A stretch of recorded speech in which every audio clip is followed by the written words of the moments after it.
أيها الذين آمنوا إذا نودي للصلاة من يوم الجمعة فاسعوا إلى ذكر الله وذروا البيع.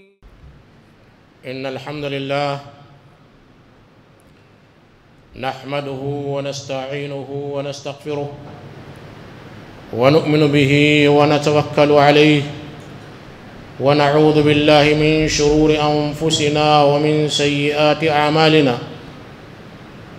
من يهده الله فلا مضل له ومن يضلل فلا هادي له، وأشهد أن لا إله إلا الله وحده لا شريك له، وأشهد أن محمدًا عبده ورسوله.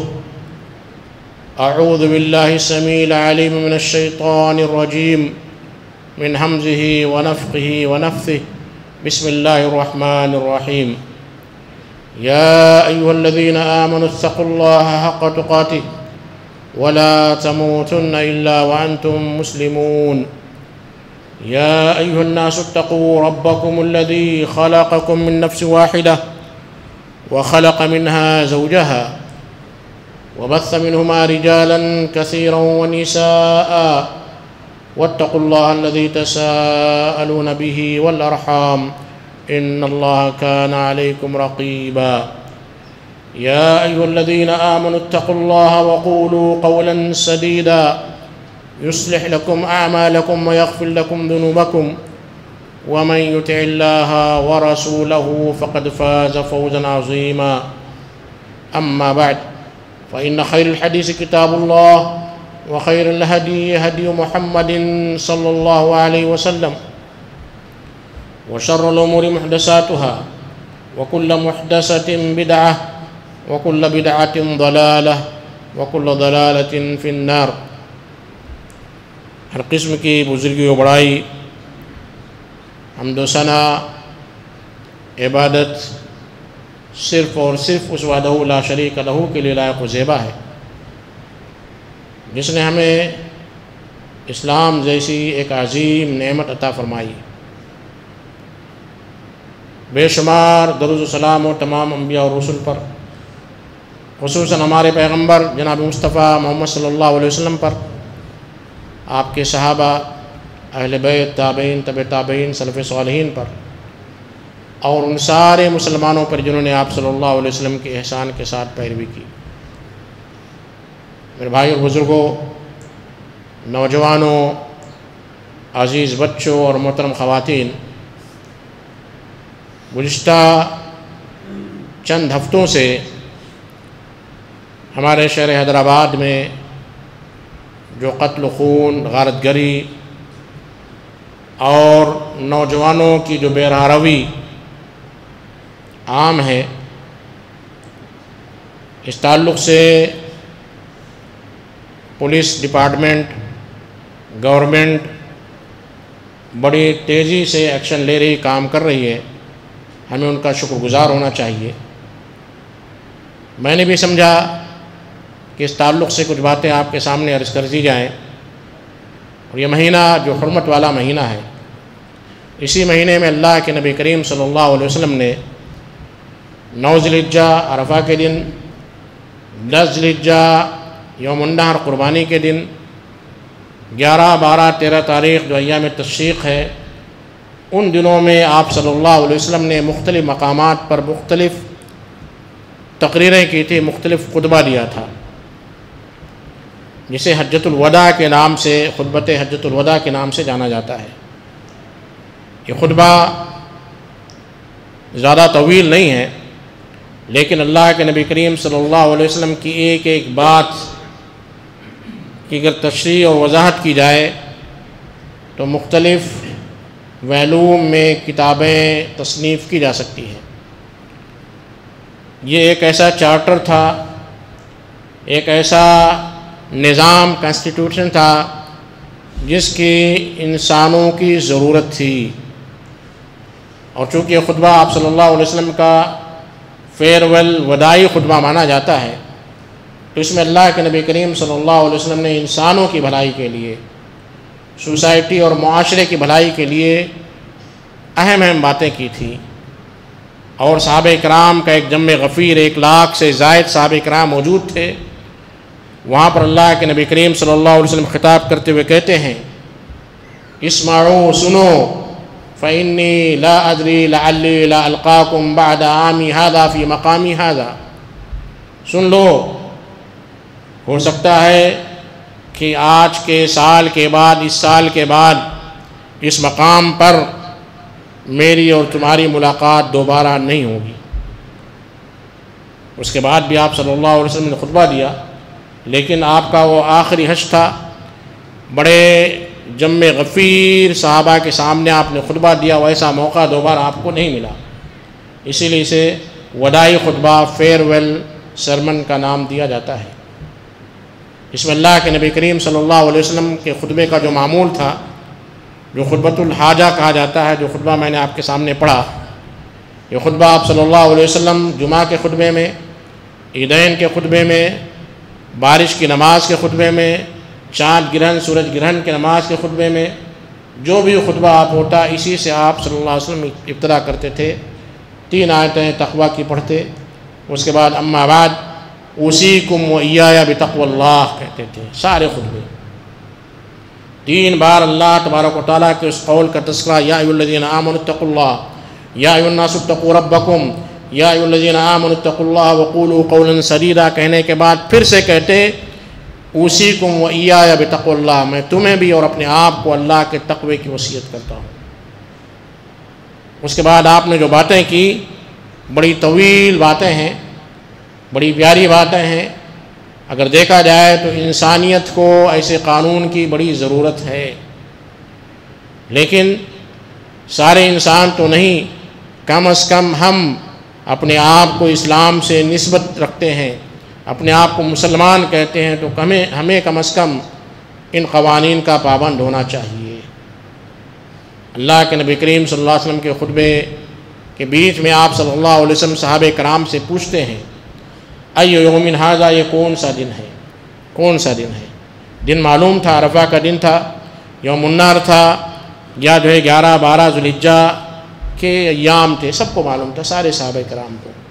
لیکن دیکھیے ادب کا تقاضا، کوئی بھی صحابی اس بات کی جرات نہیں کرتے ہیں کہ کہہ لیں کہ اللہ کے رسول یہ تو عرفہ کا دن ہے، یہ تو قربانی کا دن ہے، یا ایام تشریق ہے۔ یہ ادب کا تقاضا ہے، یہ ادب کا تقاضا ہے۔ آج ہمارا ماحول یہ ہے کہ اگر کوئی مسئلہ پوچھا جائے، کوئی سوال پوچھا جائے، تو 4 لوگ ایک ساتھ جواب دینے کے لیے تڑپتے رہتے ہیں، اور کہیں سے گوگل کیا، کہیں سے سرچ کیا، کوئی یوٹیوب دیکھا اور جو فتویٰ بازی کرنا شروع کر دیے۔ صحابہ خاموش رہتے ہیں اور کہتے ہیں کہ ہمیں یہ گمان ہوا کہ کہیں ایسا تو نہیں کہ آپ صلی اللہ علیہ وسلم اس دن کا نام بدل رہے ہیں۔ پھر آپ نے پوچھا ای الشہر ھذا، یہ کون سا مہینہ ہے؟ مہینہ بھی ذوالحجہ کا مہینہ تھا، بڑا معروف دن تھا، مہینہ تھا، حرمت والا مہینہ تھا، پھر بھی صحابہ کرام خاموش رہے۔ پھر آپ صلی اللہ علیہ وسلم پوچھتے ای بلد ھذا، یہ کون سا مقام ہے، کون سا شہر ہے، کون سی جگہ ہے، کون سی لوکیلٹی ہے؟ صحابہ کرام کو معلوم تھا منی کا مقام ہے، عرفہ جبل الرحمت کا مقام ہے، اس کے باوجود صحابہ کرام خاموش رہتے ہیں۔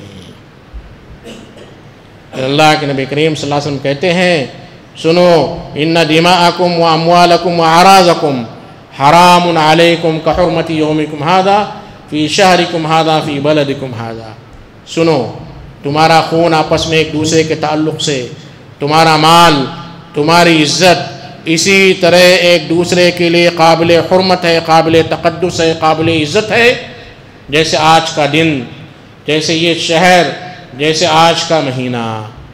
3 حرمتیں جمع ہیں، 3 تقدس جمع ہیں۔ ان تقدس کی مثال دے کر اللہ کے نبی کریم صلی اللہ علیہ وسلم کہتے ہیں تمہارا خون، یعنی خون اگر آپ نے کسی مسلمان بھائی کا کیا تو گویا کہ آپ نے 3 حرمتیں پامال کی۔ دن کی حرمت، بلد حرام کی حرمت، حرمت والا شہر ہے، حرمت والا مہینہ ہے، یعنی آپ نے گویا کہ 3 قوانین کی پابندی آپ نے نہیں کی۔ 3 گناہ آپ کو جو ہے اس کا گناہ ملے گا۔ کس تعلق سے؟ ان دماءکم، آپس میں ایک دوسرے کے خون، خون کا مطلب یہ نہیں ہے صرف کہ آپ انہیں قتل کر دیں، خون کا مطلب یہ بھی ہے کہ آپ انہیں ایسی تکلیف پہنچائیں جس سے خون ظاہر ہو، زخم آئے، تکلیف پہنچے، بی پی جو ہے، پریشر جو ہے ڈاؤن ہو یا اپ ہو، یہ سارے جو ہے اس میں داخل ہیں۔ ان دماءکم، تمہارے خون آپس میں ایک دوسرے کے، اور اسلام ایک ایسا واحد مذہب ہے جس نے ساری انسانیت کے خون کی حرمت بیان کی ہے۔ وَلَقَدْ كَرَّمْنَا بَنِي آدَمَ وَحَمَلْنَاهُمْ فِي الْبَرِّ وَالْبَحْرِ وَرَزَقْنَاهُمْ مِنَ الطَّيِّبَاتِ وَفَضَّلْنَاهُمْ عَلَىٰ كَثِيرٍ مِّمَّنْ خَلَقْنَا تَفْضِيلًا۔ اللہ تبارک و تعالیٰ فرماتا ہے ہم نے بنو آدم، مسلمان بھی ہیں اس میں، کرسچنس بھی ہیں، عیسائی بھی ہیں، برادران وطن ہندو بھی اس میں داخل ہیں، ایتھیسٹ جو اللہ کو نہیں مانتے ہیں، مشرکین بھی ان میں داخل ہیں۔ ہم نے بنو آدم کی تکریم کی، عزت کی۔ اللہ نے لَقَدْ خَلَقْنَا الْإِنسَانَ فِي أَحْسَنِ تَقْوِيمٍ، ہم نے انسان کو بڑے اچھے ڈھانچے میں، بڑے اچھے اسٹرکچر میں پیدا کیا ہے۔ آپ دیکھیے انسان سارے جانور سے ممتاز ہے، آئیڈینٹیفائی کیا جا سکتا ہے، اس کی آنکھ اپنی جگہ پر ہے، اس کا کان اپنی جگہ پر ہے، سر اس کا بہترین جگہ پر جو لگایا گیا، اس کے برعکس جانوروں کو دیکھیے۔ اسی لیے انہیں اشرف المخلوقات کہا جاتا ہے، سارے مخلوقات میں سب سے افضل ترین مخلوق ہے، تکریم کی اللہ تبارک و تعالیٰ نے۔ اور آگے فرمایا انه من قتل نفسا بغیر نفس او فساد فی الارض فکأنما قتل الناس جميعا، جس نے ایک جان کو قتل کیا، اس میں مسلمان غیر مسلم کی تفریق نہیں ہے۔ من قتل نفسا انڈیفینیٹو ناؤن ہے، نکرہ ہے، کوئی بھی جان، کوئی بھی سول، اینی سول، کسی بھی نفس کو، کسی بھی جان کو آپ نے قتل کیا بغیر نفس، بغیر قصاص کے۔ اگر اسلامی گورنمنٹ ہوتی ہے تو اگر کسی کا قتل ہوتا ہے تو اس کے قصاص کے بدلے دوسرے کو قتل کیا جاتا ہے۔ من قتل نفسا بغیر نفس او فساد فی الارض فکأنما قتل الناس جميعا، گویا اس نے ساری انسانیت کو قتل کر دیا۔ کیسے؟ آپ اس سے پوچھئے جس کے کسی عزیز کو قتل کر دیا ہے، وہ یہی کہے گا میری دنیا لٹ گئی، یہی لفظ کہا جاتا ہے، میری دنیا لٹ گئی، میری دنیا تباہ ہو گئی، یعنی پوری دنیا اس کے لیے اندھیری ہو جاتی ہے ایک انسان کو قتل کرنے سے۔ میرے بھائی اور بزرگوں، قرآن مجید میں اللہ تبارک و تعالیٰ نے عام انسانوں کے ساتھ ساتھ مومن کے تعلق سے الگ حکم بیان کیا ہے۔ مومن، عام انسان کو قتل کرنا تو ساری انسانیت کو قتل کرنے کے برابر ہے۔ اسی طرح من قتل مؤمنا متعمدا، جس نے کسی مومن کو جان بوجھ کر قتل کر دیا۔ غلطی سے قتل کیا ہوتا ہے؟ آپ نے کوئی جو بلڈنگ بنا رہے تھے آپ اور جو سلیب گر گیا، یہ عمد نہیں ہے، جان بوجھ کر نہیں، غلطی سے ہے۔ ایکسیڈنٹ ہو گیا، آپ کی غلطی نہیں تھی، اچانک آپ کے سامنے اس کی ایکسیڈنٹ ہو گیا۔ جان بوجھ کر قتل کرنا یعنی کسی مومن کے پیچھے پڑنا، جیسے آج کل ہو رہا ہے۔ تقریباً 2 ہفتے سے حیدرآباد میں یومیہ، ڈیلی، روزانہ 3 سے 4 قتل ایوریجن ہو رہے ہیں، نسبتاً ہو رہے ہیں۔ اور لڑائی، طلاق کے معاملات، پراپرٹی کے معاملات، غبن کے معاملات، دھوکے کے معاملات کا اگر جو ہے ہم جائزہ لیں تو اس کی تعداد کہاں سے کہاں تک پہنچ جائے گی۔ ابھی 3 دن پہلے اعتماد کے اخبار میں یہ خبر آئی تھی کہ کیوں نہ حیدرآباد کا نام بدل کر قتل آباد رکھ دیا جائے۔ کتنے شرم کی بات ہے۔ مسلمانوں کا اکثریت علاقہ، ہم اسے کہتے ہیں اولڈ سٹی ہے۔ میرے بھائی، اولڈ سٹی نہیں، وہ بھی مسلمان ہیں۔ اولڈ سٹی میں ہم سب داخل ہیں۔ دنیا یہ نہیں کہتی اولڈ سٹی، کہتی کہ شہر حیدرآباد میں، اور ساتھ ہی ساتھ اسے مسلمانوں سے جوڑا جاتا ہے۔ پوری دنیا اور خصوصاً ہماری گودی میڈیا حیدرآباد پر مختلف ذرائع سے حملہ کرنا چاہتی ہے، واقعات کو بڑھا چڑھا کر پیش تو کیا جاتا ہے، لیکن اس میں ہماری بھی بڑی کوتاہی ہے۔ آپ دیکھیں گے کسی بھی شریف انسان کو رات کے 11 بجے کے بعد بائک پر نکلنا دشوار ہو گیا ہے، چونکہ 10 بدماش بچے، 10 بدماش جو چور راستے پر نکلتے ہیں، اس میں ایک شریف آدمی اگر نکلتا ہے تو پولیس بھی اسے ڈنڈے سے دوڑاتی ہے، مارتی ہے، لائسنس پوچھتی ہے، RC پوچھتی ہے۔ آپ کو اگر جو ہے جائزہ لینا ہو تو آج رات میں 1 بجے کے بعد آپ بائک لے کر نکلیے، پھر دیکھیے آپ کی شرافت کا کس طرح جو ہے جائزہ لیا جائے گا۔ چبوترا مشن چل رہا ہے۔ کتنے شرم کی بات ہے کہ ہم اس نبی کے امتی ہیں، اس نبی کا کلمہ پڑھنے والے ہیں جو نبی کہتا لا ثمر بعد العشاء، عشاء کی نماز کے بعد، شام کے کھا لینے کے بعد چٹ چیٹ نہیں ہوگی، بیکار کی گفتگو نہیں ہوگی، سو جانا ہے۔ ہماری رات کی ابتدا ہوتی ہے رات کے 2 بجے 3 بجے۔ بڑے بڑے دیندار، بڑے بڑے جو ہے دین کا دعویٰ کرنے والے فخر سے کہتے ہیں کہ ہمارا جو جوائنٹ فیملی ہے رات کو 1 بجے ہمارا دسترخوان بچھتا ہے۔ اسے کہتے ہوئے شرم آنی چاہیے۔ ڈوب مرنے کی بات ہے میرے بھائی اور بزرگوں۔ ہم اس نبی کے امتی ہیں جس نبی نے ہمیں یہ طریقہ سکھایا ہے کہ ہم رات کو جلدی سو جائیں، صبح جلدی اٹھیں۔ اور اسی کو جب انگریزی میں کہا جاتا ہے تو لوگ اسے پرسنالٹی ڈیولپمنٹ کے نام سے لیتے ہیں کہ ارلی ٹو بیڈ، جلدی سو جانا۔ اور جب غیر مسلم ہمیں یہ سکھاتا ہے تو ہم بہت خوش ہوتے ہیں، جبکہ اللہ کے نبی کریم صلی اللہ علیہ وسلم، صحابہ کرام، تابعین تبع تابعین کی زندگی کا جائزہ لیجئے کہ وہ عشاء کی نماز کے بعد اس قسم کی گفتگو سے بچتے تھے۔ میرے بھائی اور بزرگوں، میں ذکر کر رہا تھا مومن کے قتل کے تعلق سے کہ ایک مومن کے قتل کے تعلق سے اللہ تبارک و تعالیٰ فرماتا ہے من قتل مؤمنا متعمدا، جس نے کسی مومن کو جان بوجھ کر قتل کر دیا، فجزاؤہ جہنم، اس کا ٹھکانہ جہنم ہے۔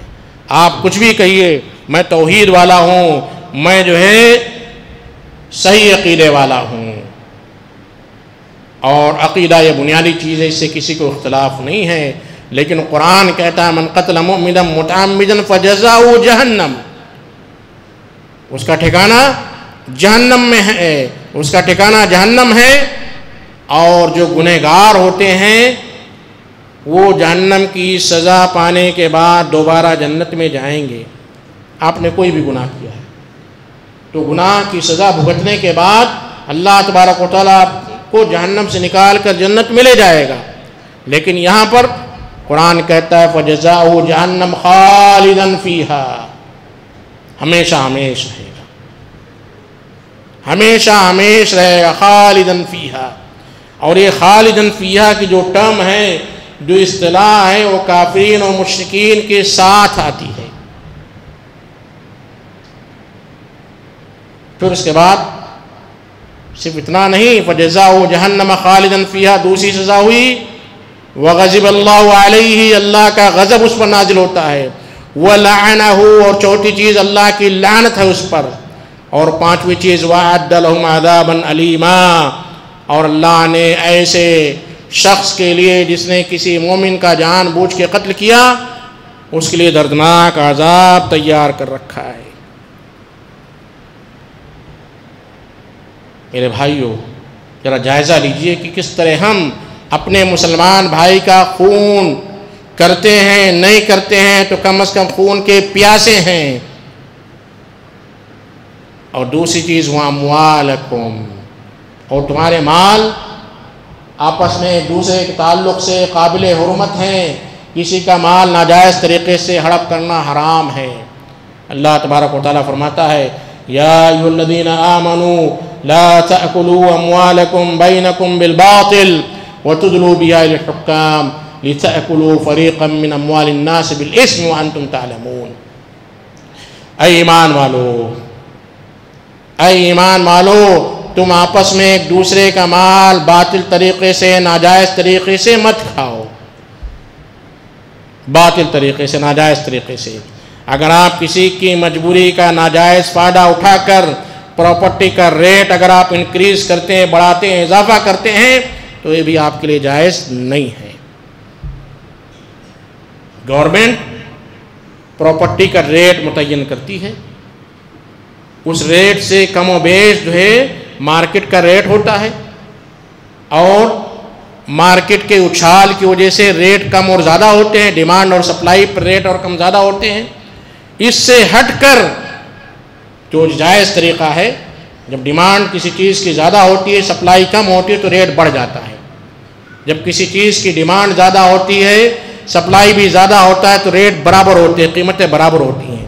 جب کسی چیز کی ڈیمانڈ زیادہ ہوتی ہے، سپلائی کم ہوتی ہے تو ریٹ زیادہ ہوتا ہے، قیمتیں زیادہ ہوتی ہیں۔ یہ معہود ہے، یہ دستور کے مطابق ہے۔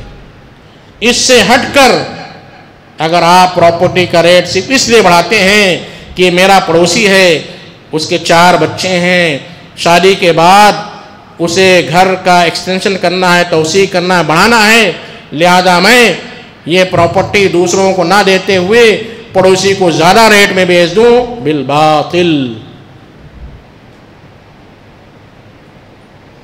یا ایھا الذین آمنوا لا تأکلوا اموالکم بینکم بالباطل وتدلوا بها الی الحکام۔ کبھی کبھی ایسا بھی ہوتا ہے کہ دوسری کی پراپرٹی پر قبضہ کرنے کے لیے لیڈروں کا سہارا لیا جاتا ہے، گنڈوں کا سہارا لیا جاتا ہے، وتدلوا بها الی الحکام، رشوت دی جاتی ہے، مقدمے دائر کیے جاتے ہیں، ایڈوکیٹ کو پیسے دیے جاتے ہیں، خرچ کیے جاتے ہیں، سارے باطل طریقے ہیں۔ قرآن مجید میں اللہ تبارک و تعالیٰ پر تبیان لکل شیء، ہر چیز واضح بیان کی گئی ہے۔ لوگ کہتے ہیں قرآن مجید میں جہیز کا تذکرہ نہیں ہے، جہیز حدیث میں بھی جہیز کا تذکرہ نہیں کہ جہیز حرام ہے، لیکن اللہ تبارک و تعالیٰ کہتا ہے باطل طریقے سے تم ایک دوسرے کا مال مت کھاؤ۔ کیا جہیز لینا یہ جائز طریقہ ہے؟ دستور کے مطابق ہے؟ کیا سوسائٹی سے قبول کرتی ہے؟ یہ رسم و رواج ہمارے کلچر میں، ہمارے رسم میں، ہمارے سوسائٹی میں، ہمارے شہروں میں غیر مسلموں سے آئی ہے۔ کیوں؟ اس لیے کہ ان کے ہاں وراثت نہیں ہے، جہیز کے نام پر جتنی وراثت ہوتی ہے اس کا کچھ حصہ دے دیا جاتا ہے، اور یہ چیز ہمارے مسلمانوں میں بڑی تیزی سے جو داخل ہو گئی، اور لوگوں نے اسے بڑے اسمارٹ طریقے سے، بڑے اچھے ایکسکیوزز سے، کہ خوشی سے دیا جا رہا ہے۔ اللہ کے نبی کریم صلی اللہ علیہ وسلم حجۃ الوداع کے موقع پر کہتے ہیں الا کل شیء من امر الجاہلیۃ موضوع تحت قدمی ھذا، سن لو، جاہلیت کے سارے رسوم و رواج، جاہلیت کے سارے کلچر، جاہلیت کی ساری چیزیں آج کے دن حجۃ الوداع کے موقع پر کہتے ہیں میرے قدموں کے درمیان رونت دی گئی، ختم کی جا رہی ہے۔ اس کے بعد بھی اگر آپ جاہلی رسم و رواج کا انجام دیتے ہیں کہ ہمارے باپ دادا سے یہ رسم چلی آ رہی ہے، بہت پرانی رسم ہے، اس میں کوئی جو ہے پریشانی نہیں ہے، قرآن اور حدیث میں کوئی کلیئر کٹ دلیل نہیں ہے، پروف نہیں ہے، میرے بھائیوں، اللہ تبارک و تعالیٰ فرماتا ہے یا وما آتاکم الرسول فخذوہ وما نہاکم عنہ فانتہوا، رسول جو چیز تمہیں دیں اسے لے لو، اور جس چیز سے تمہیں روک دے اس سے باز آ جاؤ۔ اب ہمیں اپنی زندگیوں کا جائزہ لینا ہے، سوچنا ہے کہ کیا رسول کے زمانے میں، صحابہ کے زمانے میں، تابعین کے زمانے میں، تبع تابعین کے زمانے میں کیا رسوم و رواج تھی، اور کیا یہ رسوم و رواج جو ہم ادا کرتے ہیں کیا اللہ کے لیے ہوتی ہے، کیا ثواب کی نیت سے ہوتی ہے، کیا اس میں فضول خرچی نہیں ہے، کیا اس میں لہو لعب نہیں ہے، کیا اس میں بیہودگی نہیں ہے، کیا اس میں معاشرے کے خاندان کی تباہی ہے یا نہیں ہے؟ ہم جو جمعگی کرتے ہیں، 4 جمعہ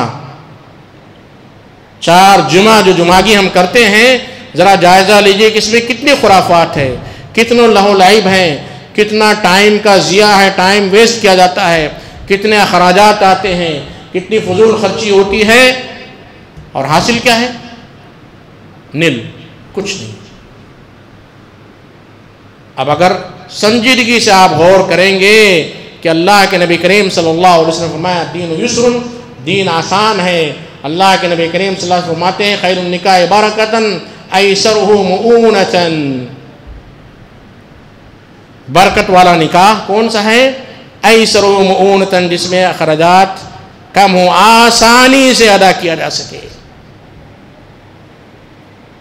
خطبے میں کہتے ہیں وَإِنَّ مَآشِرَ الْجَاهِلِيَّةِ جاہلیت کے سارے رسوم میرے دونوں قدموں کے درمیان ختم کیے جاتے روت دیے جاتے ہیں. اور اس کے بعد جو بڑے اہم مسائل ہیں جس میں سب سے اہم مسئلہ سود کا ہے, انٹرسٹ کا ہے. میں خطبے کی صرف 10% بات آپ کے سامنے ذکر کر رہا ہوں.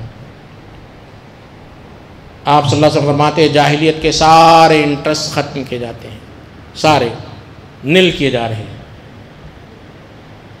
اور اللہ تبارک و تعالیٰ نے قرآن مجید میں فرمایا سود کے بارے میں فَإِن لَمْ تَفْعَلُوا وَلَن تَفْعَلُوا فَإِن لَمْ تَفْعَلُوا فَأَذَنُوا بِحَرْبٍ مِّنَ اللَّهِ وَرَسُولِهِ.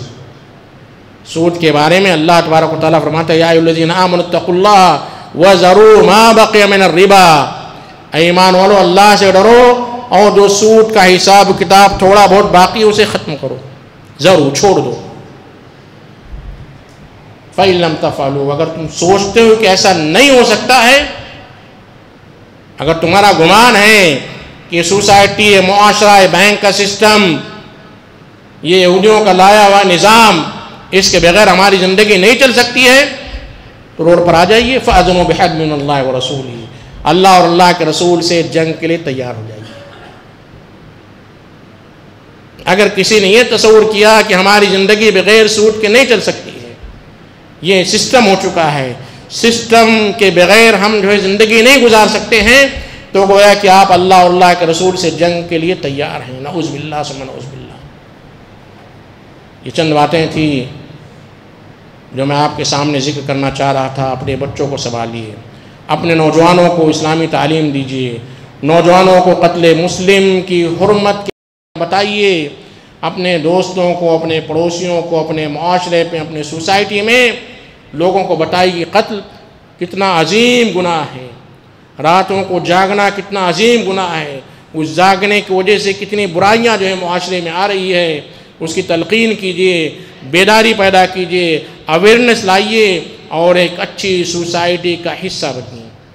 میں اللہ تبارک و تعالیٰ سے دعا کرتا ہوں کہ اللہ تبارک و تعالیٰ مجھے کہنے اور عمل کرنے کی توفیق عطا فرما.